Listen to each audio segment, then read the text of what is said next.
Hallelujah. क्या लिखा है कि प्रभु में और उसकी शक्ति के प्रभाव में बलवंत बनो। कहने का मतलब जब कोई इंसान प्रभु में बलवंत होता है ना, उसके बाद ही वो उसकी शक्ति के प्रभाव में बलवंत होता है। हालेलुया। अगर कोई आज ये बात कहे कि मैं प्रभु की शक्ति से ताकतवर हो जाऊं और वो बंदा प्रभु में बलवंत नहीं है, प्रभु में ही मजबूत नहीं है, तो वो बताओ उसकी शक्ति को कैसे पा सकता है।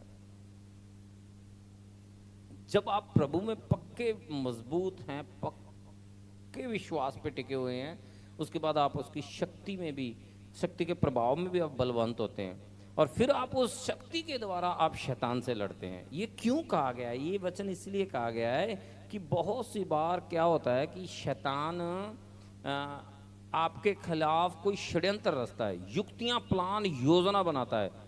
लेकिन जब कोई योजना बनाता है शैतान, जब वो प्लान जो शैतान चलाता है ना, तो उसकी युक्तियों के सामने बहुत से विश्वासी खड़े नहीं रह सकते, उसके जाल में फंस जाते हैं या उसकी युक्तियों के सामने हार जाते हैं।